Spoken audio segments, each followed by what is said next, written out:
ورحمۃ اللہ وبرکاتہ. میں اب مظفر مدنی حافظ اللہ کے ساتھ ہوں انشاءاللہ. وہ کچھ نصیحتیں کرنا چاہتے ہیں حیدرآباد کے نوجوانوں کے لیے. السلام علیکم ورحمۃ اللہ وبرکاتہ. الحمدللہ والصلاۃ والسلام علی رسول اللہ وعلی آلہ وصحبہ اجمعین. اما بعد، دنیا کے سارے مسلمانوں کے لیے پیغام ہے، اور بالخصوص جیسا کہ بھائی نے ذکر کیا حیدرآباد دکن کے لیے، کہ ہر مسلمان کو، عورت ہو یا مرد، سب سے پہلے دین اسلام سیکھنا ہے اور دین اسلام کو سمجھنا ہے. دین اسلام کہاں سے سیکھنا ہے اور کہاں سے سمجھنا ہے؟ وہ اللہ کی کتاب قرآن مجید سے اور رسول اللہ صلی اللہ علیہ وسلم کے احادیث مبارکہ سے جو ثابت ہے، جس کو احادیث صحیحہ کہا جاتا ہے. انہی دونوں کے ذریعے سے دین اسلام ملے گا. اب کیسے اس کو سمجھنا ہے، کیسے اس پر عمل کرنا ہے؟ جیسے نبی صلی اللہ علیہ وسلم نے صحابہ کرام کو سمجھایا، اور صحابہ کرام نے نبی صلی اللہ علیہ وسلم کی زندگی میں اس دین کو سمجھ کر اس دین پر عمل کیا. صحابہ کرام ہیں، صحابیات ہیں، امہات المومنین ہیں رضوان اللہ علیہم اجمعین. ان سب لوگوں نے جیسے دین کو سمجھا، قرآن و حدیث کو سمجھا، اور جیسے اس کے مطابق عمل کیا، ویسے ہی دنیا کے سارے مسلمانوں کو سمجھنا ہے اور اس کے مطابق عمل کرنا ہے. پہلی بات. دوسری بات، دین اسلام ہمارا وہ ہے جو مکے سے نازل ہونا شروع ہوا اور مدینے میں مکمل ہوا. وہی اسلام ہے. جس دین کا تعلق مکے اور مدینے سے ہو، وہی دین ہے، وہی اسلام. ادھر ادھر سے کہیں کوئی چیز ایجاد کیا گیا ہے اور ایجاد کر کے دین اسلام سے جوڑ دیا گیا ہے، وہ دین اسلام ہے. کیونکہ مکے اور مدینے ہی سے ہمارے اسلام کا تعلق ہے. اس چیز کو ذہن میں رکھنا ضروری ہے. جس دین کا تعلق مکے مدینے سے نہیں ہے، وہ ہمارا دین اسلام نہیں ہے. تو اس طریقے سے سارے مسلمانوں کو دین سمجھنا ہے، اور جو سمجھا ہے اس کے مطابق عمل کرنا ہے، اور پھر اس کے بعد آگے لوگوں تک پہنچانا ہے. پہنچانا ہے کیسے؟ نہایت حکمت کے ساتھ. اور نبی علیہ الصلوۃ والسلام نے جو ہمیں راستہ بتایا، صحابہ کرام نے جیسے عمل کیا دعوت و تبلیغ کا، ویسے تبلیغ میں سب سے پہلے اپنے گھر، اپنی فیملی، اپنے خاندان، پھر اپنے اڑوس پڑوس، اپنے محلے، اپنے شہر، اس کو دیکھنا ہے. یہ نہیں کہ اپنا گھر چھوڑ کر دوسرے کے گھر کو سمجھانے جا رہے ہیں، یا اپنا خاندان چھوڑ کر دوسرے خاندان کو سمجھانے جا رہے ہیں، اپنا محلہ چھوڑ کر دوسرے محلے کو سمجھانے جا رہے ہیں، یا اپنا شہر چھوڑ کر دوسرے شہر کو سمجھانے جا رہے ہیں. ایسا نہیں کرنا ہے، بلکہ اپنا گھر. یا ایھا الذین آمنوا قوا انفسکم واہلیکم نارا، اے ایمان والو، اپنے آپ کو اور اپنے گھر والوں کو جہنم کی آگ سے بچاؤ. اور ایسے ہی الاقرب فالاقرب، جو جتنا قریب ہوگا اتنا قریب لوگوں کو سمجھانا ہے.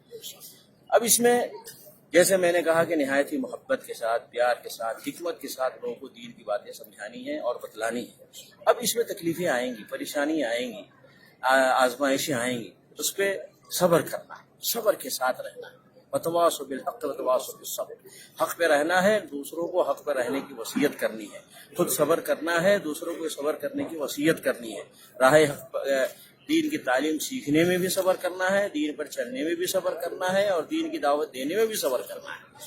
اور ممکن ہے آدمی کے ساتھ دنیاوی اعتبار سے کمی ہو، کمزوری ہو، مالی اعتبار سے پریشانیاں ہوں، لیکن اس جہاں اپنے معاش کے ذریعے کو تلاش کرنا ہے، وہیں دین کے راستے پر چل کر آگے بھی دوسروں کو پہنچانا ہے دین کو.